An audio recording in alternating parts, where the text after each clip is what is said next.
Welcome to the Real Estate PB&J Hour on Money Talk 1310 and 100.9 FM. Rosenwomble Realtor Paul Fuqua is here to share market facts, the fundamentals of selling, buying, owning, and improving your home, plus interesting experts. Now, here is Paul. Welcome to the Real Estate PB&J Hour once again. I'm Paul Fuqua, and I'm joined by my eminent managing broker, Kim Pimento. We're both with Rosenwomble Realty.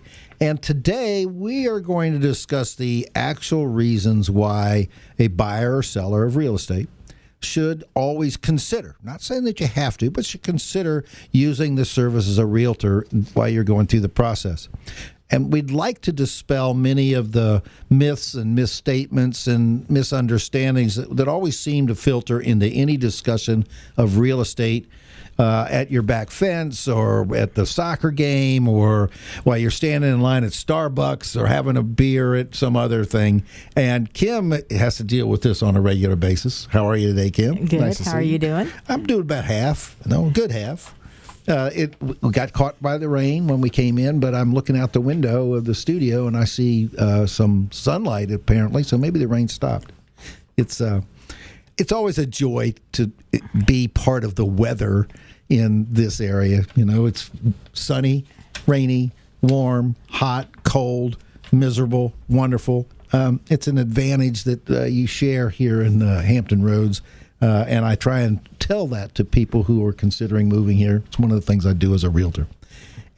Realize that the purpose of this show is to share real estate news, advice and experience, and to help you make sound decisions on one of the biggest investments you'll likely ever make, your home, your property. As a full-time professional realtor, I've been lucky enough to help hundreds of buyers and sellers and investors in Hampton Roads for more than 25 years. And Kim, who is very young, has a commensurate amount of experience. Now, wait a minute, Kim. Let's talk about you just came back from a great weekend in South Carolina. I did. I went down to Myrtle Beach. Yeah, you want to tell the audience about your experiences? Well, people who like to do the shag dance. Yeah. Myrtle Beach has a SOS a couple times a year. It's called the Society of Stranders. Doesn't have the word shagging in it at all. Right. But anyway, it's up on the water tower there in North Myrtle Beach. By the way, you have to say that. You know, there's a lot of Myrtle Beaches. Yes. So anyway, yeah, you go down there on Main Street and you go to Bat Harold's and Ducks. Right. Deckers and is there anything local that where you couldn't go do shagging, or you call it shagging? It's like spring break for shaggers. It's quite the event. Oh, I saw a clip on a Facebook, and it looked like jitterbug to me. Yeah, well, it is. It's back and forth. Yep. You know, you got to stay in your slot. You great music. Great music. All beach music and a lot of blues. And then one day was gospel. You danced to gospel music. Really? And then we had Did you have bands. to bow and scrape? No. Okay. Sorry. But and one day there was bands all over, and so people were all over the streets watching bands all day. Yeah, it's crowded. Was there a parade? Not a shag parade. It might have been this Saturday. Might be the parade. Right. I'm telling you, it's an event. It's like spring break. It's like spring break. Is there a median age we can bring up? No, there's all kinds. Well, now you've got junior shaggers, and then all the way up to people that are in their 90s still shag. No kidding. Yeah, it's fun. I'm going to have to take a look at that. Do a YouTube or a Google lookup on shagging, folks, and I think you'll get an idea why this lady enjoys it. And she's in great physical shape, I'll tell you that. Yeah, it's fun. Anyway, okay. Last week, we discussed, with great anguish, discussed the market from the perspective of being full-time realtors, and we tried to just cover what we thought this should be done or should be considered by prospective buyers and sellers in this market, because the market is very fluid and it is changing rather rapidly. Yes, it is. And you must be aware of it, especially if you're going to be in the market. You're going to put your house out in the market. I have a couple of listings coming up, and those have been considerations in preparing the house, considerations in pricing the house, what's happening, what is it. Now, we want to make this show relaxed. We want you to be able to kind of sit back in your driver's seat or in your recliner, or if you're cooking your meal, please avoid putting your hands under the hot water. It's something we say. But we want to offer you the opinions and experiences which can help you in the process. Now, Kim, what's happening nationally? I'm going to cover the note. Oh, you want the rates? Yeah, let's do the rates. Okay, let's talk about interest rates. I like to do the rates first. Okay, cool. That's a good one. Okay, non-conforming, 6.125% with 0.875 points. These have all gone up. Everybody probably knows that Right. I think the interest rates were all increased. Conforming 30-year, 6.625% with 0.875 point. Conforming investment, 25% down payment required, 6.625% with 2.75 points. FHA, 5.75% with 1 point. And VA, 6.125% with 1 point. Okay.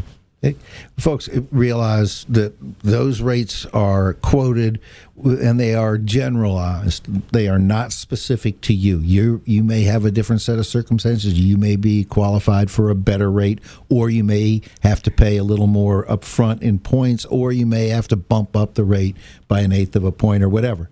But before you make a decision that you're going to back out of the market, talk to a good lender. We can give you names. There are plenty of options, and there are all kinds of opportunities for you to get into the house of your dreams, as long as the dreams are a reality in light of your financial setting. Right. Now, all right, those are the rates. Remember, they change almost daily, and lenders are loath to lock you in at a high rate. They want your business. They want you to borrow as much as you can and as comfortable as you are. So do not be afraid if you are considering buying, or you are even slightly thinking about it. Talk to a lender. It doesn't cost you anything, and it is not a hit on your credit rating when they do their quickie search. So. Correct. Well, in a way, it kind of balances out if you kind of think of it that way, because we're seeing closing costs paid again. Yes. So you might be higher, so you're going to save that money right. that you should have had set aside to buy, because we weren't getting closing costs for our buyers. Right. And then also they're doing home inspections again and repairs. Right. So it's also kind of a safer time to buy, because, you're not buying with no home inspection. Right. And kind of going in there blindly. Just remember, the really good, well-prepared houses are still seeing competitive bidding situations. Yeah, we're still low inventory. Right, and we can talk about that in a minute. But first, let's just talk about the national scene. You've got some material, I know. Yeah, so the key highlights are the existing home sales. This is from the National Association of Realtors. The existing home sales decreased for the 7th straight month to a seasonally adjusted annual rate of 4.8 million. Sales tailed off 0.4% from July and 19.9% from the previous year. The median existing home sales price rose 7.7% from 1 year ago to $389,500. That's the national median price, and that still shows an increase. It's not what we're seeing is a lessening in the rate of increase in the price from month to month. Right, but over a year that we're still pretty high. After 5 successive monthly increases, the inventory of unsold existing homes dwindled to 1.28 million by the end of August, or the equivalent of 3.2 months of the current monthly sales pace. So we have 3.2 months of inventory if things keep selling the way they are right now. Right. Which they've slowed down. Yep. So it was just under 3% at the height of this post-pandemic rush, if I'm not mistaken. Mm-hmm. Now those are nationals; those are not local statistics. Right. So month over month sales varied across the 4 major U.S. regions, as 2 regions recorded increases. One was unchanged, and the other posted a drop. Which was the drop? The drop was in the Midwest. But isn't that it fell 3.3%.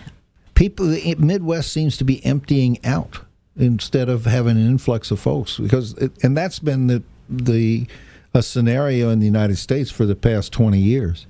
We're losing population out of the Midwest, in part because of the weather, in part because of the appeal of being on the coast, and I think also we're losing the village concept in the Midwest, the small towns. Correct.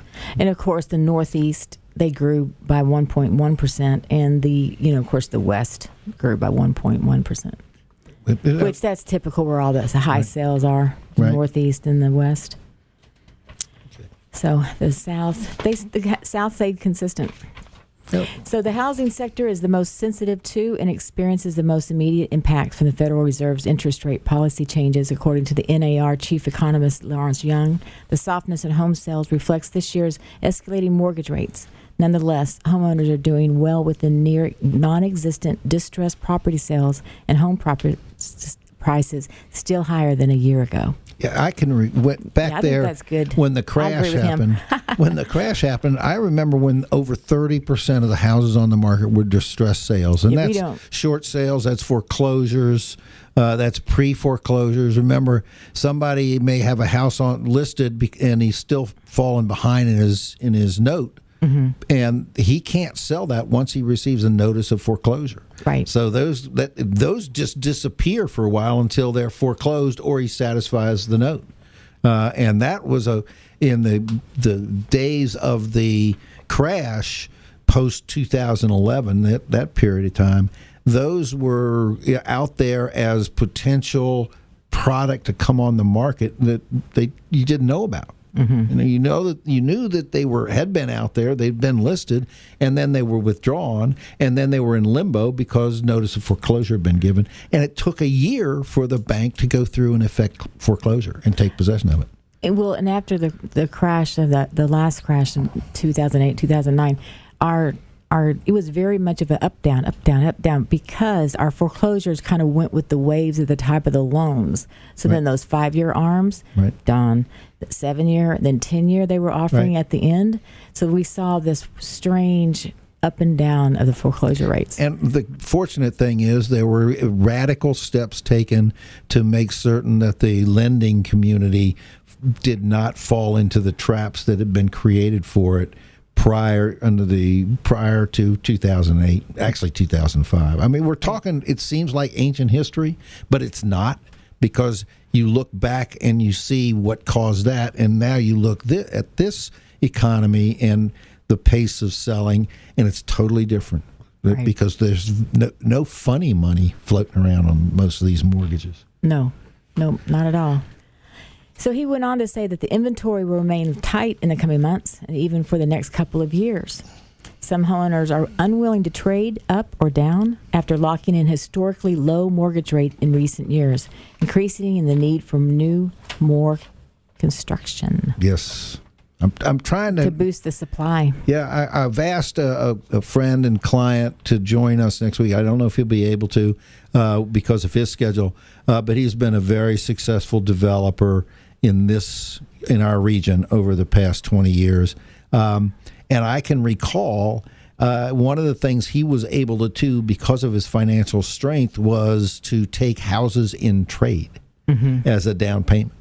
And he was able to put people into new construction in those areas where he had built houses that weren't affordable at the time. And that was at that time over $500,000. He would rent those. Mm-hmm. And my job for him was when the situation improved in our economy, then I sold those things off for him, marketed them, and I'd go in and say, okay, it's been rented for 5 years or 6 years. We got to do this, and he'd do it. And it was a very good piece of business for me, and it was a good piece of business for him. Right. Well, I think this is interesting. This increases this last August that it increased. This marks 126 consecutive months of year-over-year increases, which is the longest running streak on record. It's 10 years, folks, of seeing your house appreciate. I wonder, what is the average? I mean, we used to use 4% 2 to 4% as a baseline for appreciation. And if you start looking at, if it jumps up by 7, and I don't remember how mathematically it works, but if you're appreciating 7%, you're doubling your money in X number of years. And I don't know if it's 12. That's what somebody out there call in at whatever our number is, 757-497-1310, and tell me if you're appreciating at 7% or you're gaining interest at 7%, it compounds. When do you end up doubling your money? How many years out? Okay. 497-1310. This is Paul Fuqua. We're on Money Talk 1310 AM and 100.9 FM. We're not quite ready to go to break because it's my... Oh, are you done nationally? No, you're I'm not. not done. I've got some more national news Cool. here. I think this is really interesting for some reason. So even though we had the increase, it was the second month in a row that the median sales price retracted after reaching a record high of $413,800 in June. The usual seasonal trend of prices declining after peaking in the early summer, which I think a little bit had to do with the interest rate because people couldn't afford the higher priced homes. Everybody went down a notch, right? If you're trying to buy. So I think that probably had a little bit to do with the decrease of the I think it may well be, and it's a Fuquaism. I think it's more likely that the sellers were realizing, because they were being kept informed by their good real estate agent, we're going to talk about that, that it may well be time to adjust pricing. And pricing is almost an art form that's predicated on the reality of what's in your neighborhood. Yeah. You're done with that? No. This is somebody else I got to say. So I thought this was, it just proves that we're still in a pretty good economy, and yes. I kind of get tired of the doom and gloom that's coming over us. We talked about that last week. Go back to YouTube, folks, and listen to the Real Estate PB&J Hour for last week. We tried to dispel all the doom and gloom, and we laughed about it. Yeah, so the properties in August typically remain on the market for 16 days, up for 14 days in July. Well, 16 days is still not very long, down from 17 in August in 2021. That's 81% of homes sold in August 2022 were on the market for less than a month. That is still pretty good. It wasn't that long ago in a good economy. You'd be listed for a year. Well, I think the average time on market for a normal house in the median price range was about 65 to 75 days, 2.5 months to 3 months, almost 3 months. And that was the average. And it gave you plenty of time to schedule all kinds of open houses. And real estate agents love open houses because they meet new people who are looking to buy, or they meet the neighbors. And they can enjoy a little cheese and wine if they so desire to put it out. What else? Do we have anything international? Okay, yeah. First-time buyers were responsible for 29% of the sales in August. Is that improvement, or did they not give us? It's consistent with July 2022 and August 2021, so that's pretty much, it stayed the same. All cash sales accounted for 24% of transactions in August, the same share as in July, but up from 22% in August 2021, so that means maybe more of that money's being passed down. Right.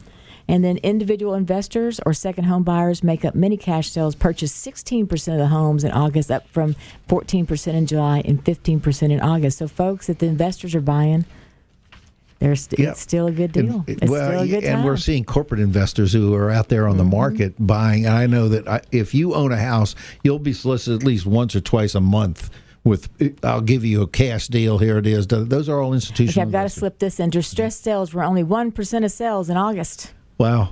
That shows signs of good economy. Okay, we're about to take a break. You're listening to the Real Estate PB&J Hour on Money Talk 1310, 100.9 FM and 1310 AM. We'll be right back to discuss the objections folks have to using a realtor when they buy or sell a home. Stay tuned.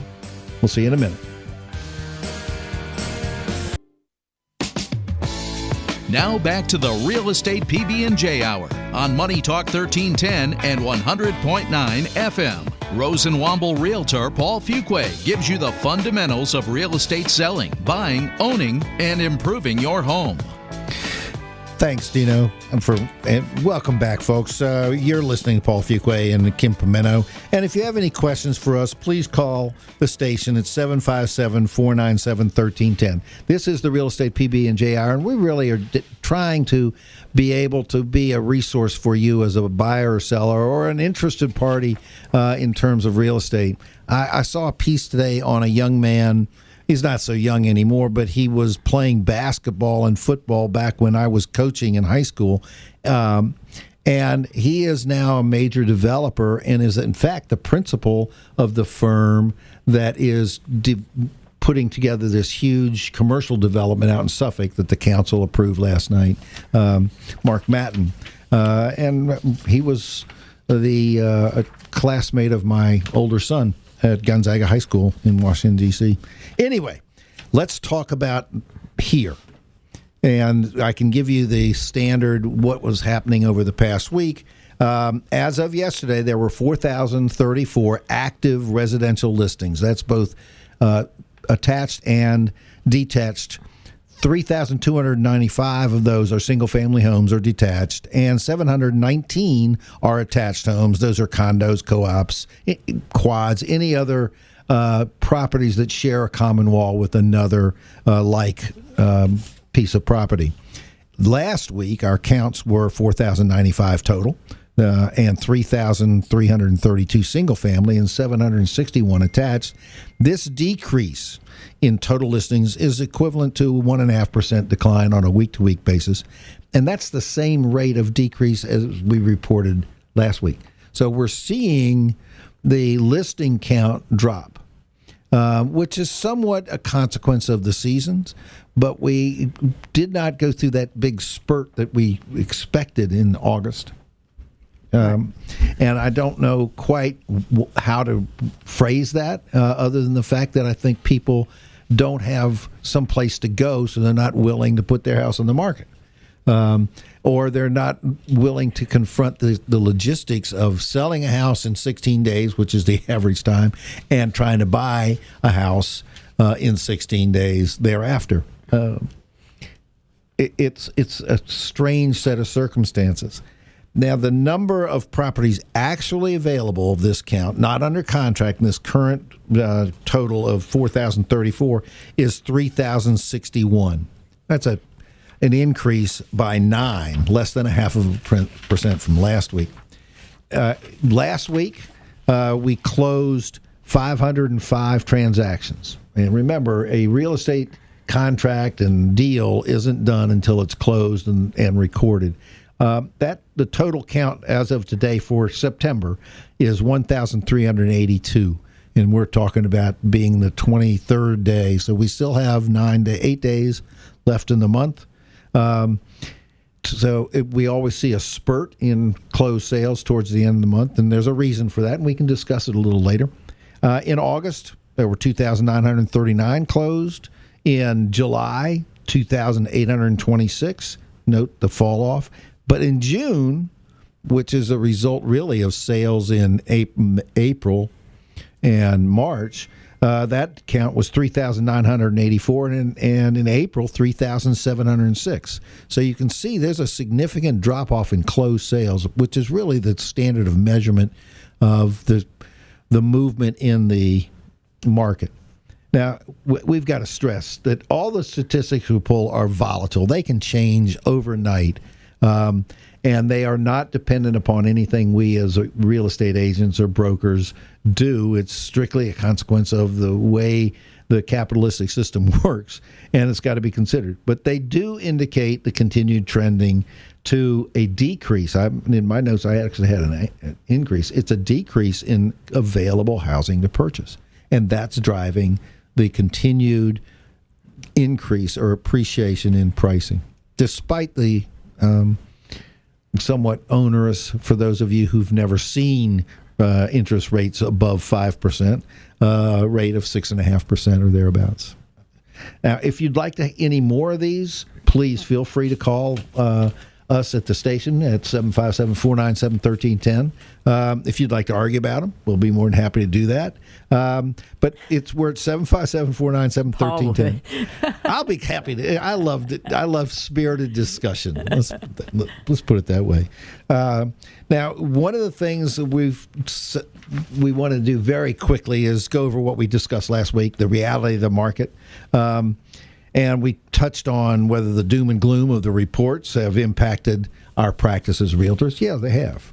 People are not as confident in the system.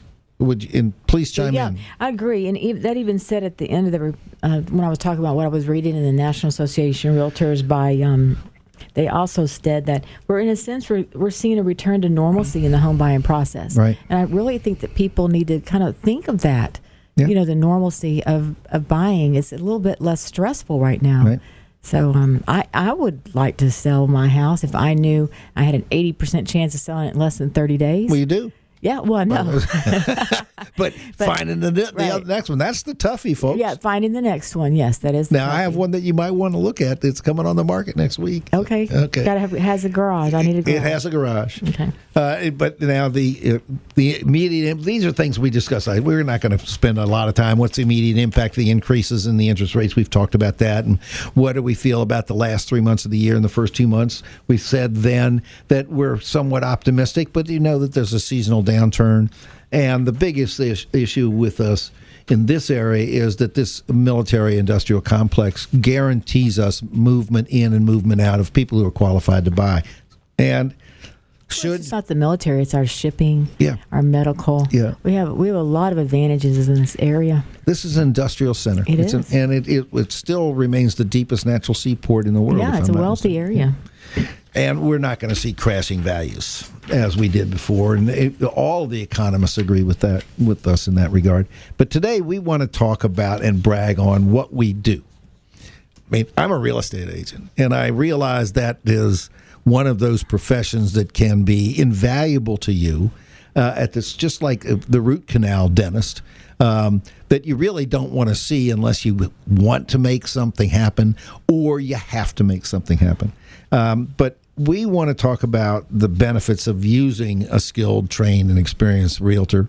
And we want to go over some of the objections we hear when we're confronted with someone who's somewhat recalcitrant about being represented. Kim, why don't you start with the sellers first, where the key issue in my mind is money, and more money.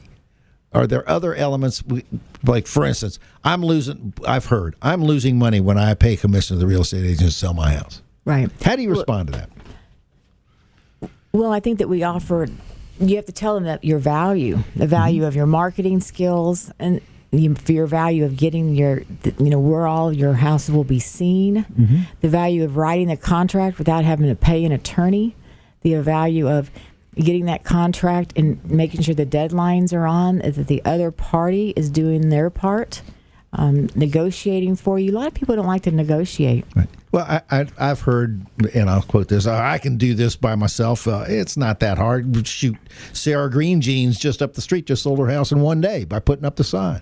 Right. Now, comparing what she did and what you did, we don't know what she sold it for. We don't know yet until we really do a study what your house is worth. And that's the key thing. What is your house worth, and what needs to be done to make your house marketable at the price you'd like to see it, and is it worth that? That's another thing. Realtors make the whole process too confusing. Do you think real estate agents want to make the process too confusing for the general public? No. Okay. How do you answer that? I think if you have a good agent, there should be no surprises. Right. You should know what's coming next, and you should know this is what we do next. You sit back. I'll take the reins from here. Right. Because I'm telling you, in the market that we just got out of, taking all those phone calls and handling people coming in and out of those houses and shuffling all the offers we got and writing down what you're going to make on each of those offers, that was a time-consuming, very stressful time. Especially for the seller, for the having sellers. to comprehend that. And we do it regularly, and most of us have some kind of a piece of software that zaps that stuff out fairly quickly, but you have to double-check every number. Yes. Every number, because it all shows up on the ALTA. American Land Title Association, that's your final statement of where the money's going. Let me ask this. I've heard, I want to have complete freedom in my choice of when and how I'm going to show my house to buyers. How do you tell somebody, well, that doesn't really work? Well, right, because you have to kind of do it when they want to see it. However, I think what it is we know that the people that we bring into your house are qualified. They're, they want to buy their house. They're there for the right reasons. And I think when you're on for sale by owner and you open your house up and take all those phone calls, you really don't know who you're talking to and taking a chance. Right. At least with the licensed realtor, we're monitored. Right. A little bit, and so I think we can say, hey, we know that these people are legit. We've kind of got the go ahead from the finance department, and we know that they're qualified to buy your home. Because a lot of times it's kind of like a garage sale. For sale by owners, you're going to get the bargainer. Yeah. On coming into your home. I think do we have a call, Dino? Yes. We might have a call. That would be how exciting that would be. Put him on. Who is it? Is it Bob Freck? It's Bob Freck. He can't stand so glad. it. That's our first call. I have an important question besides asking you guys to look at the photo I just sent to you on your phones. Okay. Both of you, okay. But my question is, in light of what you're talking about right now, and sellers' reluctance sometimes to use a realtor and realtor services, how do you think the market affects a seller's thinking on whether or not to list their house with a realtor? For instance, during the boom, like you mentioned earlier in the program, you could put a sign out in front and you had 10 people lined up. So, sellers were going, well, what do we need a realtor for? Then all of a sudden, the market crashed and a seller couldn't give their house away without a realtor. So how do you think the market affects a seller's motivation to use a realtor and pay the fee to use a realtor? I think that the realtor the seller has to realize and be totally cognizant of the fact that there are many, many, many elements to the process that are present, whether or not it's a good market or a bad market. And there is the need to protect oneself and one's financial best interest by making certain that you have the process outlined clearly and that you understand all the aspects of the contract and that the negotiation, if it exists, is very clean. It's amazing that the statistics show that 94% of for sale by owner contracts fail. The first contract fails. I have a good friend, called me, wanted to talk about his house. It's an investment property. And he said, well, I thank you very much, but I used to have a real estate license. I'm going to put it on myself. And he put it on for $295 as a listed property on MLS. You mean $295,000? No. He paid $295, but all calls go to him as the owner. Limited service agreements. And those exist out there, $295, $395. Yes, but they do. Basically, all they're doing is they're opening up the portal so you can have a listing. And from that point on, it's all yours, right, Bob? You've seen those, I'm sure. Yes. Okay. So market-wise, because they don't do anything. Right now you don't seem to see as many for sale by owner signs out there on the streets. And I think it seems to be getting more difficult for a for sale by owner to get the visibility that they would get with the services of a realtor. What do you think about that? I agree with that, and I always welcome people to try and come into my industry and outperform me. I'm a competitive person, and when somebody says, I'm going to list it for myself, or rather to handle it myself, I say, well, welcome to my game. I just realized that I got a lot of weapons on my side, and that little bit of commission you're going to pay me, then I can demonstrate that in time after time after time, with case after case after case, has been well earned.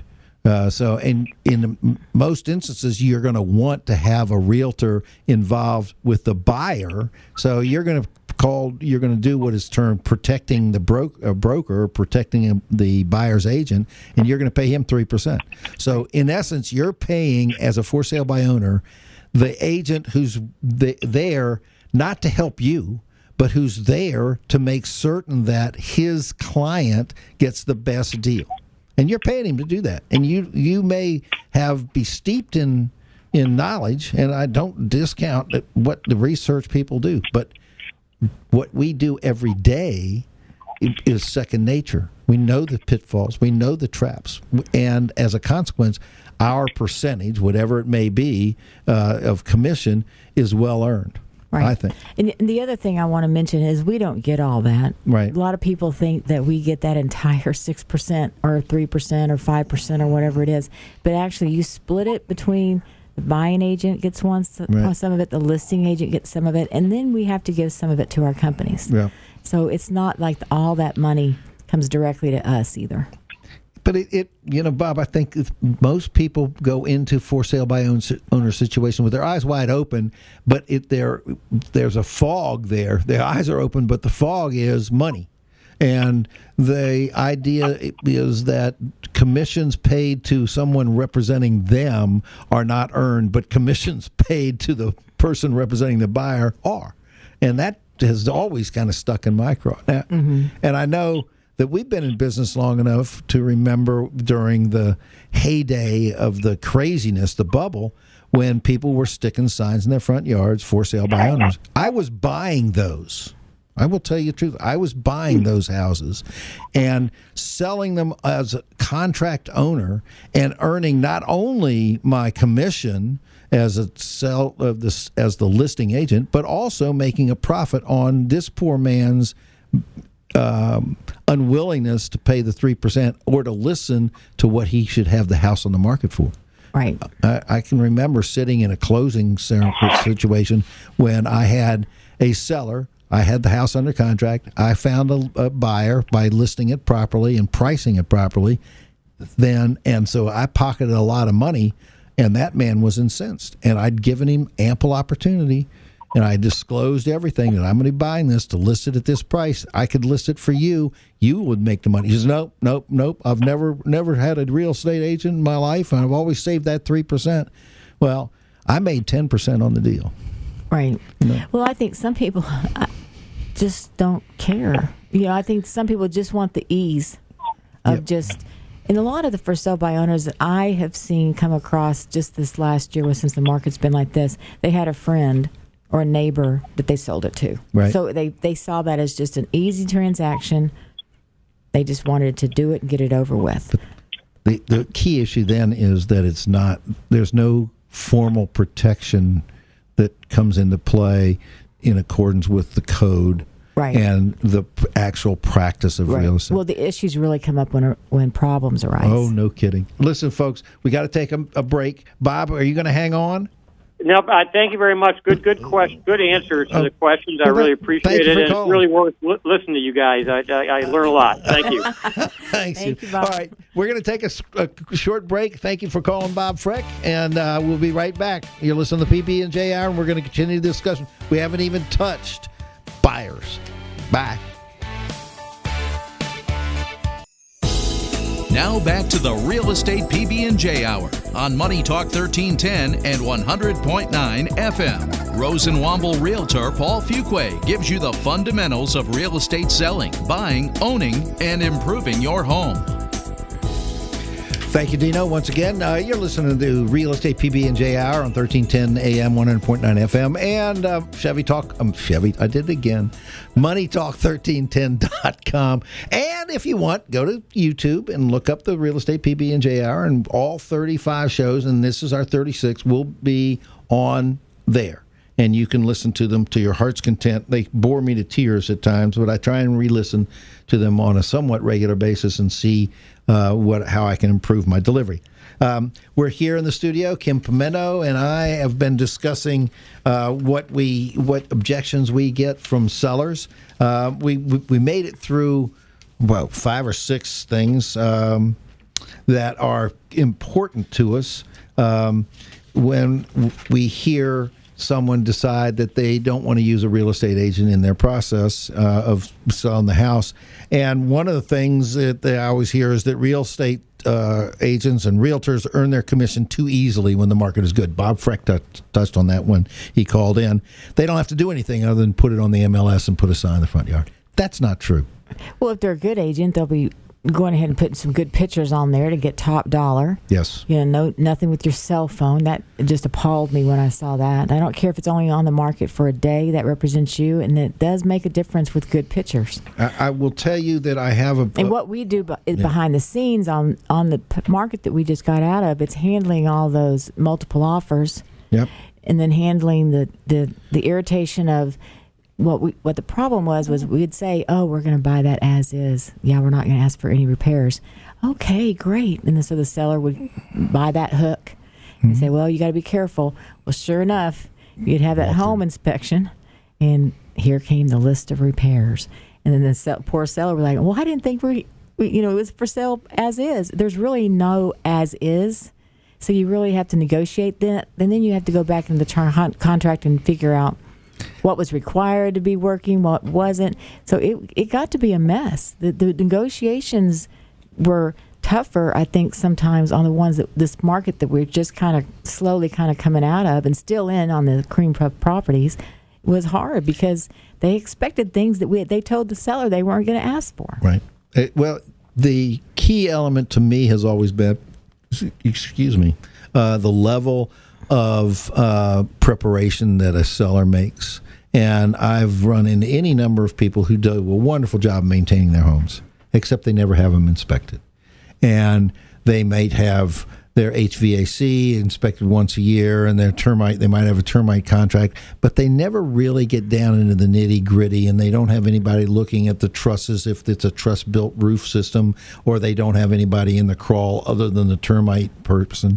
And remember, the national termite firms, Terminix and some of the others, do not ever warranty or provide any kind of coverage for moisture damage.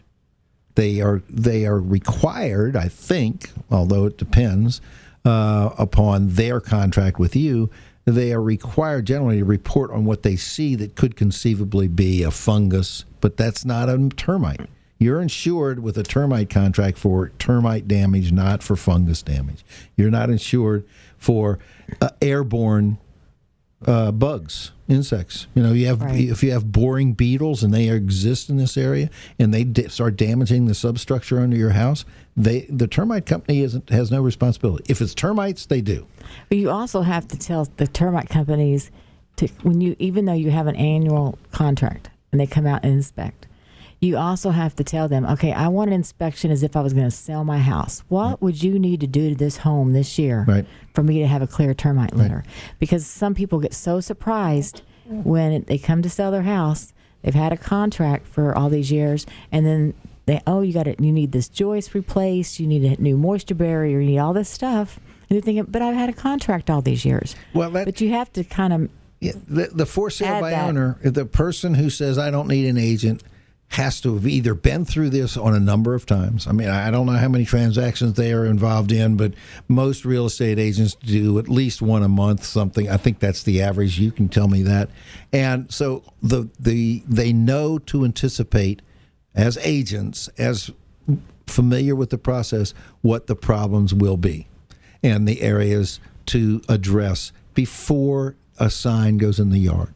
That's the value of using an agent. And I've had any number of for sale by owner folks say to me that we earn our commission easy when the market's good and we don't have to do anything other than put it on the MLS.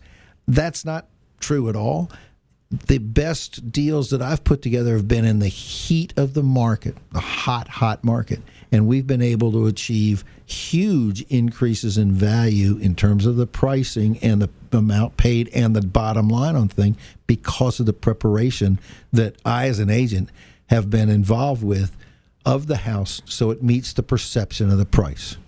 And, folks, if you're going to sell your house, the first thing you have to make certain is that it is prepared so that it matches the level of preparation that its price sets. If it's a $100,000 rundown shack, you're not going to get $100,000. If it's a nice shack, you might get $100,000 if the neighborhood supports that $100,000. It makes no difference if it's a $300,000, $500,000, $250,000, $700,000. You can choose the number. And a great many for sale by owners and people who object to using a real estate agent, they've told me, I'm not going to sell it for a dime less than $500,000 or $300,000. Yet when the results came in from their sale, they actually netted less than they would have had I been involved in the process.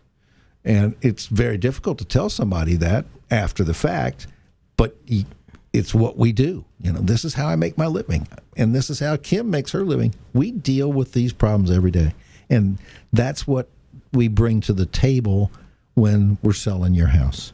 Well, I also think that we can kind of intercede when someone tells you something that's not quite right, because I think there are people out there that will kind of, you can get second opinions. A lot of people don't think about that. Right. Hey, I don't believe that. But I think as agents, we know that when we hear something, that's not quite right. Because after you've been in the business for, like myself, since 2004, I've been to many home inspections, managed properties. I can kind of say, no, that's not right. Right. And question the home inspector for them to let them know that it's not as scary as it sounds.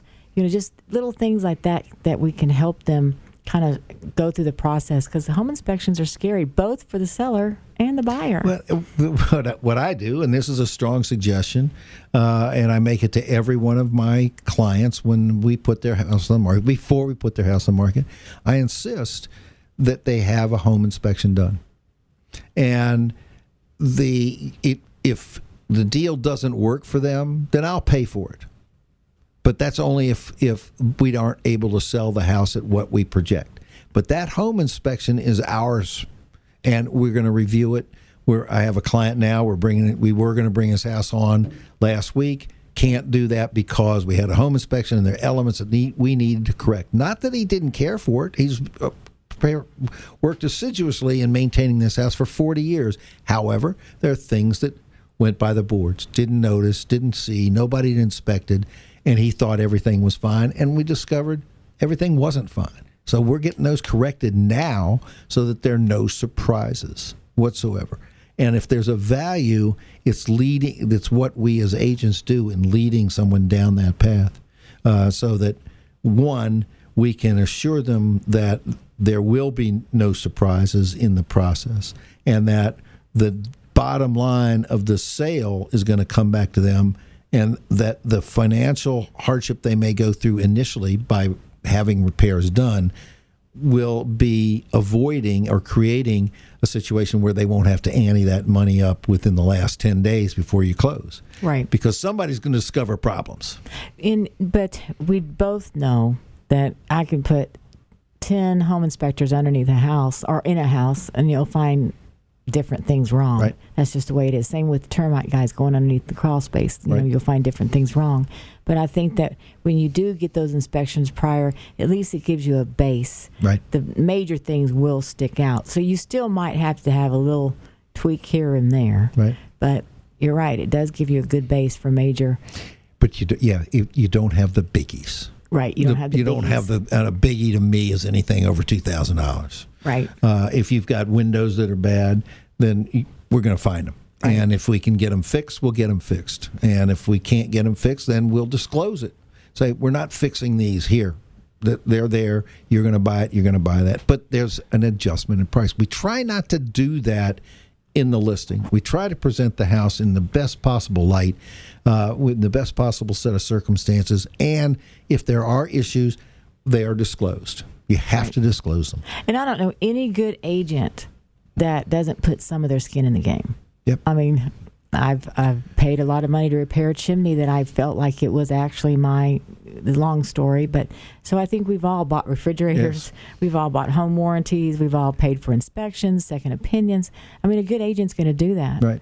And regardless of the price. I mean, in all honesty, I'm going to tell you that I spend the same amount of money in photography for the $1 million and $1.5 million and the $1.8 million house as I do for the $250,000 house. Yeah. It's the same crew, same approach. Now we're coming. We actually have only 4 minutes left. This has been a great show. I don't know if you guys enjoy it, but I know I enjoy it. The one issue that I've heard people who are questioning use of an agent to list their houses, and we haven't even talked about the buyers. We don't have time to go into the buyers. We're gonna have to leave that for next week or another show later. But they've said, "Oh, I can take the pictures with my smartphone." No, you can't. That's when I get on. You can't. It's just there's no way your smartphone or your Instagram, whatever your camera is, unless you're a pro, can match what we're doing. And because we're spending a significant amount of money and time. It's now a 4-hour process to shoot a house properly in order to be able to virtually stage it, in order to be able to give it a dollhouse, in order to be able to measure it, all those elements. Well, because most people They start online. I would say 90% of people start online, and those everybody loves the tours and the Matterhorns where you can take them apart and see the actual floor plan. It's amazing how advanced that technology has come. I was one of the first agents to start using virtual tours many years ago when they first came out, and I've never backed away from that. I just enjoy the technology. And I was a photographer for a while in my career because I edited a magazine. And when I compared what I was doing to what the pro I hired was doing, I went, I'm terrible. You know, it does. Good equipment filters is. Well, good equipment plus an eye. And now, what do we do when your best friend's daughter, the seller's best friend's daughter just got a real estate license? How do you handle that? I don't know how to compete with that other than to say, well, I'll tell you what, I'll refer a portion of the commissions to her, and she'll be involved in the process. Right. Now, sit on that, folks, because we have 2 minutes. Or give me a call if something goes wrong. I mean, sometimes, blood runs deep. It's thicker than water. Well, yeah, exactly. I always ask, well, can you fire and not lose the friendship if they can't do the job? And all right, we have 2 minutes, a little less than 2 minutes. You're listening to Real Estate PB&J Hour with myself, Paul Fuqua, and Kim Pimento, and we're live streaming on MoneyTalk1310.com, or you're listening to us on the radio at MoneyTalk1310 AM, 100.9 FM. You can always reach us at Paul Fuqua, Realtor.com, or Kim at Kim Pimento? KimPimento.com. Or 547-523-4900. Yeah, 757. Oh, 757. Yeah, I'm 757-449. Yeah. I said first part of my cell phone number. Okay, we got a minute. Making that up. Folks, it's been a pleasant evening. I hope you're enjoying it. I hope you're not rained out. I hope you're having a wonderful time. I hope the weather is great for this weekend, and we look forward to seeing you next week. This is Paul Fuqua on behalf of Kim Pimento and our brokerage, Rose and Womble. Come see me at the tailgate Saturday. Tailgate ODU, Rose and Womble. See you. Thank you. Listen to you next week. Bye.